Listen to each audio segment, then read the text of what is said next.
Miljoen, het is tongetje over december. Dit is Bient. Miljoen, een historische atlas die 174 euro kost. En Sietse van der Veen die zal hem in de merk zetten. En kun je in de kleerbank een hippe nieuwe outfit vinden. Rini Leegsma vindt in elk geval van wol. En Hesse van der Kooi is rekker toch ongriepende verhalen van vlechtelingen. Maar niemand wil het weten en niemand wil het horen. Hoeveel duizend kinderen Tsjetsjenië heeft verloren. Ja, Hesse, we kennen even zelfs als jongen, maar in deze nieuwe serie van de Icon bist je als interviewer. Ja. Is dat een nieuwe carrière? Nou, ik heb ooit 6 of 7 jaar geleden heb ik een keer een programma mogen maken voor de NCRV. Dus het was gesneden koek? Nou, dat zeg ik 1 programma, hè. Dus, en dit ben de 4? Dit zijn er 5. Nee. Het was geen gesneden koek. Oké. De historische kaarten uit de Schotanus-atlas die hing je bij een soort Fries in Ornemorre. En als het om een historicus Sietse van der Veen leidt, komt er nou een luxe reproductie van de bijzondere atlas. Voor de echte leefhavers, want er hing het wel een prijskaartje om van 174 euro. Van der Veen, dat is een soort yield. Dat is een soort yield. Maar dat is het wurg. Het is echt een hele mooie atlas. Je mag echt net zeggen van reproductie, je mag ook zeggen facsimile. Want een facsimile is wat oors dan een reproductie. Oké, maar facsimile, net elke niet in Friesland versteert Latijn, dat is een replica. Het is een replica, maar dat maakt het dan op zo'n manier dat de replica 1 op 1 gelijk is onder het origineel. Dus wat hier op tafel lijkt. Een origineel exemplaar uit Sontje 118? Sontje 118. Die meid ze bij mij en die shot de correct uit als deze. Ja, maar deze is makker toch Bernard Schotanus. Ja. En... Nou, ja, maar het is nog iets oors. Bernard Schotanus had de atlas maken. Maar de eerste editie van de atlas weer in 1698. Daar ben 140 van maken. En toen ging in Sontje 4, ik weet het, zijn er eerst Schotanus deed. En toen in Sontje 18 had François Halma, dat wie een drukker hier in Ljouwert, die had een tweede editie maken. En dat is deze. Dit is de Schotanus atlas van Sontje 18. Oké, maar bij hege uitzondering leidt deze atlas nou hier bij u zo op tafel? Het is net een ding waar toe bij Oostriet er is iedereen. Dat nee. Moet duidelijk wel, want je leidt wel voor nou. Voor een kapitaal? 30.000? Houd het er maar op. Ongeveer. Ja, en wat is er nou zo bijzonder? Want neem je eens mooi. Bladder is een keer er hinnen voorzichtig. Misschien met een mofkes even oor. Want oors we willen natuurlijk. Ik zou de mofkes over eten. Ja, nee, dat mag zelfs net. Maar wel met mofkes. En van deze atlas wordt dus 1 op 1 nijmaken. Ja, dat is een geerwerkingsproject met de Frieske Academie en met het Fries Museum. En dan maken we deze atlas nee, daar worden 100 van maken. Dus dat is echt heel exclusief en dat is gewoon een collectors item. En dan maken we dan een boek bij, dat is van dit formaat. We hadden dat een keer eerder voor Noorderatlas. En dan komt er een tweede deel bij, werd in alle kaarten beschreven worden en met al die andere dingen. Maar neem eens eens mooi door die atlas. Bladder eens een keer terug in. Ja, nou dit is de opening. De uitbeelding van Friesland, dat is een symbolische prent. Een prachtige prent, maar het valt me op dat er overal wel van die tekeningen in staan. Is dat puur als versiering? Want dat is toch, een atlas is toch gewoon vooral om te weten van... Nee, in die tijd moest een atlas moest versierd worden. En deze, denk erom, het gaat erom dat printen en kaarten, die waren druk van al koperplaten, maar die kost alleen geen zwart-wit drukken. Hè? Dus daarna moest het met de hand inkleurd worden. Was toen eerst just, is al je met de hand inkleurd. En dit exemplaar is dus uitzonderlijk mooi inkleurd. Als je just naar details liep als hier het provinciewapen van Friesland, dan is dat met goud hegen. Er zit echt stofgoud op. Ja. Nou ja, goed, die 30.000 euro moet ergens wel komen vanzelf. Dat komt ook in de nieuwe, dat bladgoud. Maar we nou even nog een ei tegen, hadden we dat extra door. 1 op 1 is 1 op 1. Dat is een strikvraagje. Ja, dat is een gemeen vraagje. Dit is het wapen van Friesland in het grut. Maar dat is een hele, want dit zijn al je wapens nog, hè, maar aanstaan komen we echt bij de kaarten. En het is al je zeer gedetailleerd. Ja. Hoe die Schotanus dan te werk? Nou ja, het kwam erop bel dat Schotanus in 1682, Schotanus wie dokter hier in Ljouwert, in 1682 kreeg hij de opdracht van de Steden van Friesland om alle 30 grietenijen, de oude grietenijen van Friesland, om die in kaart te brengen. En dat is het over hier met Waanderwest. Dus die man, ik denk net dat er in die tol weer een protte patiëntenjongen had, dat er net een tak op. Die had tol weer lang had het er door Friesland omstruund en die had het al hier op met. Die zou wel een paar maten bij hem hebben voor de sferen werk, wat we echt protte gitaar van. Ze moesten van die hele sferen kettingen meenemen om die ze broeken om afstand uit te zetten. En nou ja, dan...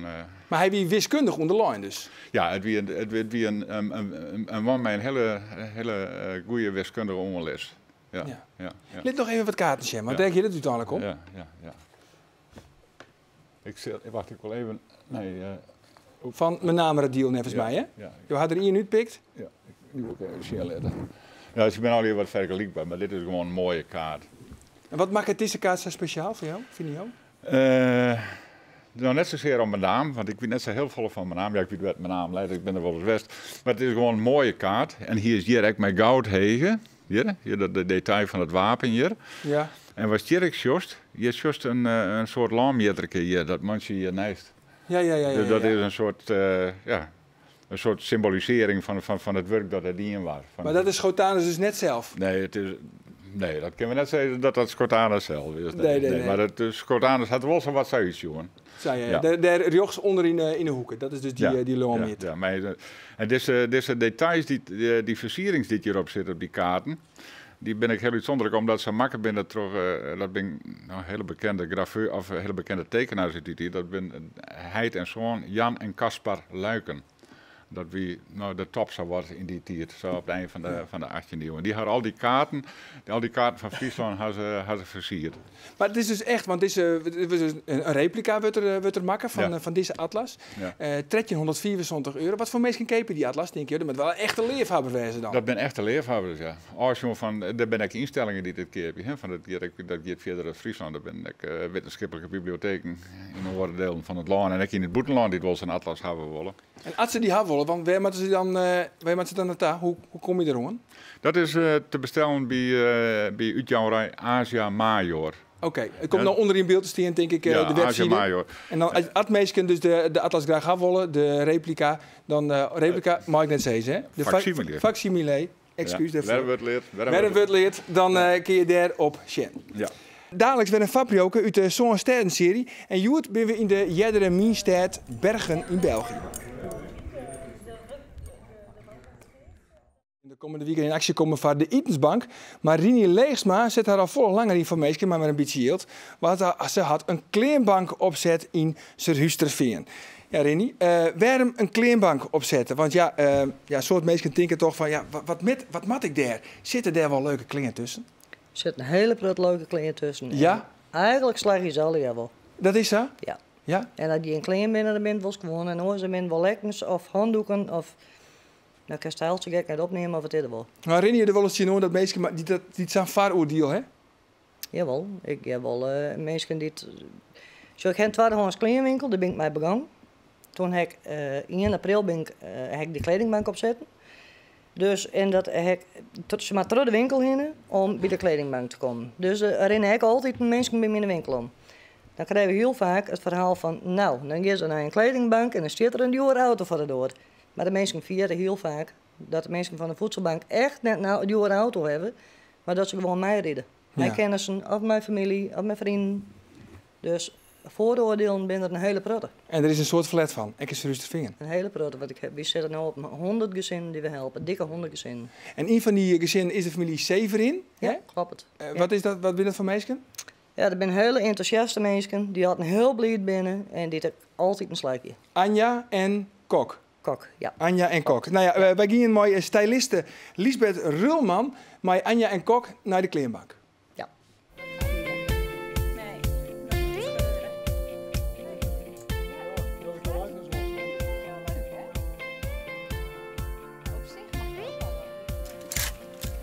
Oh, hier vind ik al wat leuks.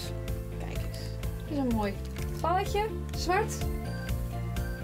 Nou, gaan we dat dus gewoon proberen? Er moet wel kleur bij, hè? Ja. We gaan wel kleur bekennen dit keer. Moet er lekker fris, fruitig ervoor. Ja, nou, dat lijkt me wel leuk. Het moet wel lekker soepel zijn. En niet te... Ja, een fijn stofje, lekker. Fijn stofje. En mooi langs je lichaam. Nou, dat komt wel hartstikke goed. zie ik jou straks weer terug. Ja, Kies er even nog een paar schoenen bij. is Dan ga ik verder met kok. Ja, dat is goed. Succes, dankjewel. Als we nou eens even gaan voor blauw. Ja, die is ook leuk. Die is ook leuk, Ja. hè? Dus even kijken of het wel goed past. Hey, ik zie volgens mij een hele leuke broek. Ja, Ja, dat is een mooie zwarte. Dat is mooi. Ja, Ja, dit is leuk. ja, die is leuk. Ja, hè? Ja. Dat maakt het nou net even een tikkeltje stoer. Want je bent wel een stoere man. Ja, daarom. Ja, Ik ben toch? zo stoer, ja. Ja, kok. Alsjeblieft. Oké. Ja, volgens mij vond Kok alles wel mooi. Toch, hij staat er wel eens West eigenlijk? Nee. Bij een tweedehands kledingwinkel? Nee. Nee. Nou, als historicus zoek ze van tweedehands kleding met jou spreken. Nou, ik kom geregeld in kringloopwinkels, maar omdat ze er net alleen een klingenverkeer hebben, maar ik hoor een nieuwsgierige, denk ik, met de graven omstruinen, hè? Ja, toch? Ja, we zien dat we tussen de boeken zitten en horen wat. Ik kan maar zeggen, je weet het soms Is net. er in Friesland ook een speelgoedbank?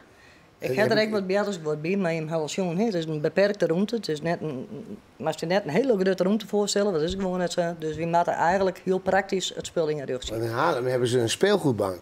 En dan kun je, want tegenwoordig bij sommigen is het natuurlijk, komt het met containers binnen met Sinterklaas en niemand weet wat hij ermee heen moet. Ja, heel veel mensen leven nou al in Ja, een watersbord. en dat is natuurlijk heel leuk, want en daar is het druk. Ja, word ik wel jou. Hoe Sinterklaas is vaak kunnen Anja en Kok nou deel komen dan in de week? Mensen die afhankelijk zijn van de voedselbank en die gebruik maken van een kledingbank, maar je alle weken 1 keer komen en dan maken ze 2 artikelen per persoon ophellen. Oké. En dat het nou klein binnen met schoenen of klein met lekkens of maakt het niet uit, maar dat maken ze ophellen. Nou goed. Op vertoon van de post, hè? Dat is belangrijk. Op vertoon van de post. Op vertoon van de post. Oké, nou ja, ik ben benieuwd. Je merkt denk ik, hoe zorgen ze eruit, hè? Is het slagen, Anja en Kok?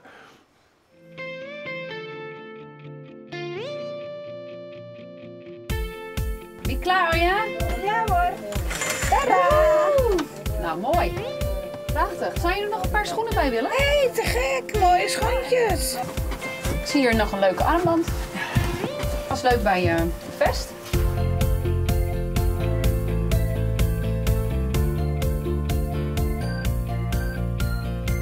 Kok, Kom uit je hok.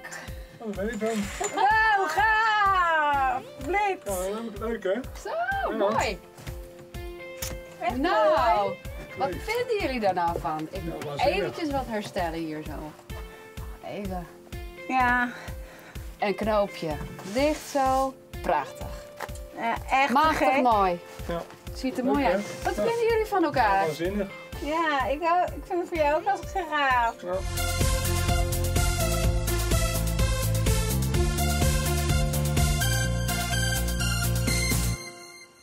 Zo, nou keurig. Ja, en hier dorst het eigenlijk voor, Rinnie? Hier doe wat voor, ja, absoluut. Heel Zeker dol weten, 100%. als nee. Nou, en het is mooi. vaak trouwens, ik maak het al een beetje, want mensen die bewijzen van een broek uit de kledingbank behalen, die vervolgens net een shirt in die weken die wij hele kennen, dan gaan ze vaak nog door de winkel heen en hebben ze ook nog recht op 10% korting op alle artikelen. Geldt ook voor mensen die op een bijstandniveau zitten. Ik nog eens een keer. Ja. Nou, goed dat je het nog even zo in hebt. Ja. Verslagjouwers van Omroep Friesland en de Ljouwte Kranten die reizen je te jaren door Europa bij zo'n oren culturele haardstedendeel. En Joert is het Belgische Bergen aan de beurt. Culturele haardstad in 2015.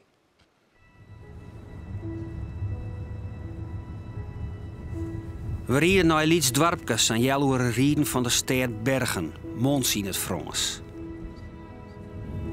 We komen bij een oude steenkoolmijn. Een van de safvallen die de geschiedenis van de Borinage vertellen. De mijnbouwstreek van Wallonië werd Mons in Lloyd. Een lelijke hoen, een drekkig veldje, gliesterige treppen en 4 mannen op leeftijd met vet leren medailles op het borst. Als het wat langer naar ze sjust, krijgen ze wat begruttelijks. Hoe ze hier wat verlen omskarrelje op het jeskalon van haar verliezen. Op haar manier bezieken ze de geschiedenis van de mijnbouw oerrein te houden. De middags bedarjen we met een van de mannen, Vittorio Mele, naar huis. Al gauw stiet de eigengemaakte limoncello op tafel, maar we de tuin besjen, de naaie vriendinnen we erbij hellen en vertelt er dat hij een goed leven gewoon heeft. En nog altijd 2 keer in het jaar naar Sardinië gaat, waar hij ook een huis heeft. 18 wierder doet hij met 2 broers hier als gastarbeider in jongetje 55 hinnenkaam om in de mine te werken. Een van de broers is weer rondgaan, de oren laat je te hof. stonden onder de gevolgen van een longziekte, oproem door het werkje in de minen. De arbeiders in Wallonië en ook de gastarbeiders zien het je goed, vertelt Guido Fontijn, oud-journalist van de Standaard en Wallonië-kenner. De arbeiders hadden het veel beter vergeleken bij de arbeiders in ons omringende landen, in de rest van, zeg maar, de rest van de wereld. Hè. En dat heeft bij die Waalse arbeiders toch een soort vorm van tevredenheid bijna bijgebracht. En dit legt ook uit, meen ik, waarom de Walen zo graag Belg blijven. Ja. Er zijn de Vlamingen bij ons die meer autonomie willen. De Walen die staan er afwijzend tegenover, omdat zij zich zeer lang, generaties lang goed hebben gevoeld in België en zelfs voor België. Mons wil mij Mons 2015 het imago van de stad oppoetsen. Net meer die wat sneuwe stadwezen die het opvalt door hege werkeleerscijfers, maar een stad die het nieuwe technologie weet om te loeken en met de komst van bedrijven als Google een eigen Silicon Valley van Wallonië aan het worden is. In 4 jaar binnen de 300 nieuwe bedrijven naar de stad komen. Nice.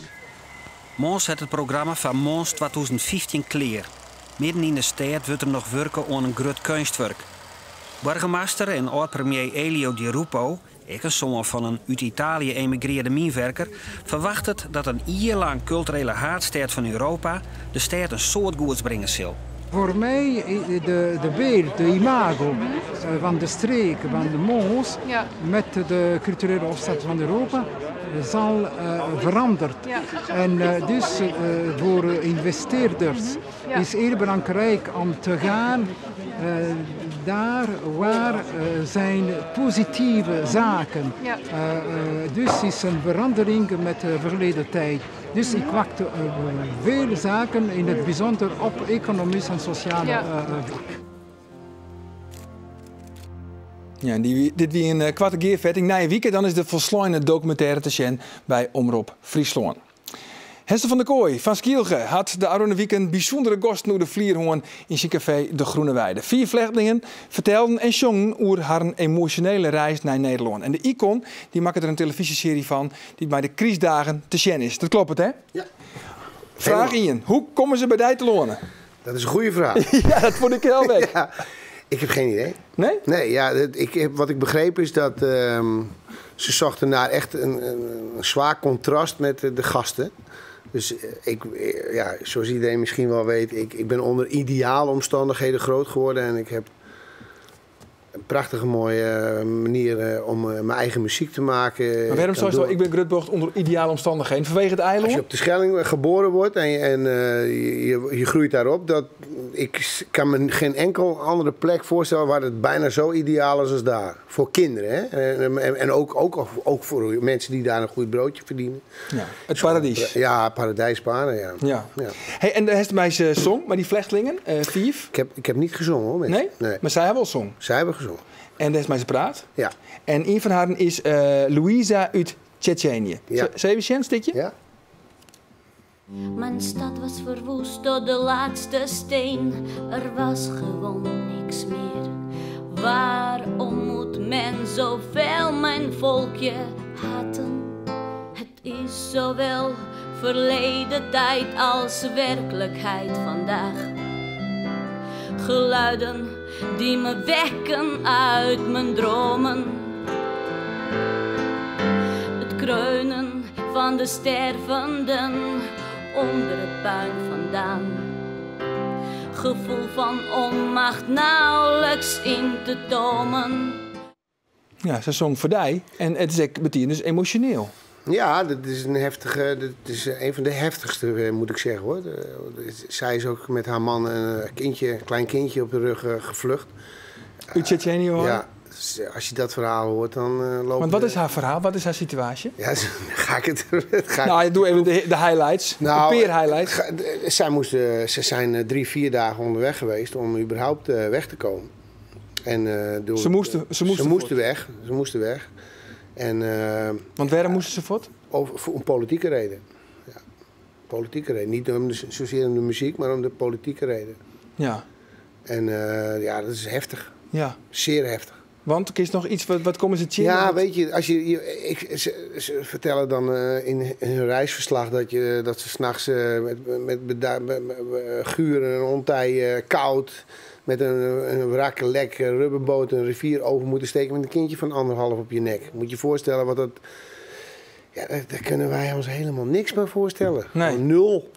En doe is verelen op het eiland, hè? Ja. op Skielge.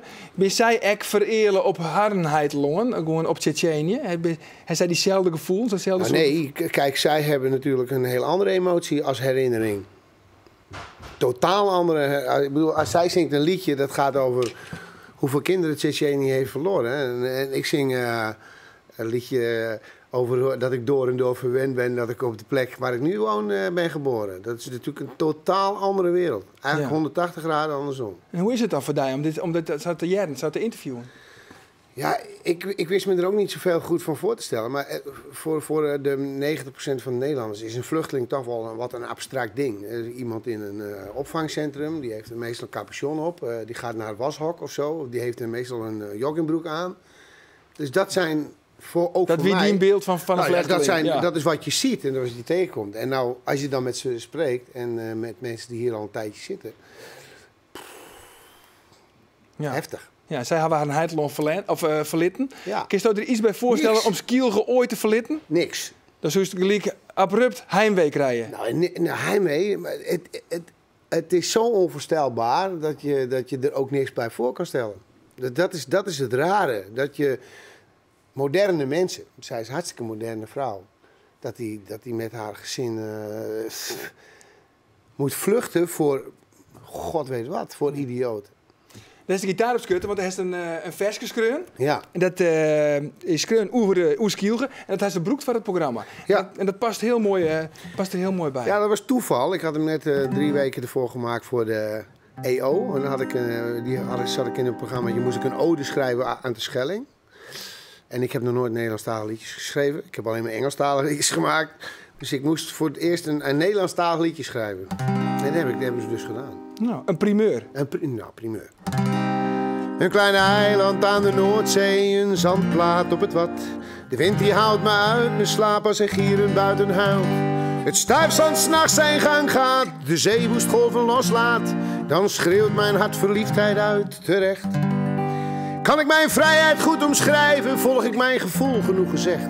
Deugen de waardes die ik naleef, of is mijn geweten zo lekker als een zeef? Doe ik net alsof ik blij ben, en zeg ik niets en leef. Romantiek is uit de film, hier is alles echt terecht. Ik moet wel door en door verwend zijn om hier te mogen wonen. Met het eiland iedere morgen weer als een liedje met een mooi refrein. Ik moet wel door en door verwend zijn, door en door verwend zijn, om hier te mogen wonen. Hier in Bliek, maar die leefde van het eiland. Heeft nou die leefde van Skielge eigenlijk een beetje oerbrengen, kind? Nou, liefde, het is meer als je dit soort dingen, dan realiseer je nog meer waar je zit en waar je woont en waar je dingetjes kunt doen, zeg maar. En dan heb ik het over dingetjes, over alles. Je kindertjes laten groot worden, muziek maken, hutten bouwen als je klein bent, slootjes springen, kiewiteieren zoeken. Je kunt dus ook strandjutten, met je hypo over het strand rijden, 's nachts op zoek naar een plank die nergens op slaat, of noem het maar op. We moeten naar Skielge, jongens. Ja. We moeten gewoon... nee, maar ik bedoel, dat is natuurlijk... Dat zeg ik, voor het contrast kan bijna niet groter. Als je de verhalen van die mensen hoort, dan is het onvoorstelbaar wat voor mazzelkonten wij zijn. Ja. Nou, dit is mijn Hessel, die ben van Manje 22 onder mijn vreed 26 december om 4 uur te zien op NPO 3. Ons 4. Heel soort succes, Hessel. Jo ek, maar de verkeep. Ik hoop dat het al je slacht. En Jo verzelt ook mooi de Klingenwinkel. Ja, toch? Morgen, dan ben we er weer. Dan is er Bien Sport. De gast is dan onderhoorn Cambuur-trainer Henk de Jong. Waar weet ontan hoe dan ook nog een hele gezellige joen. Dag.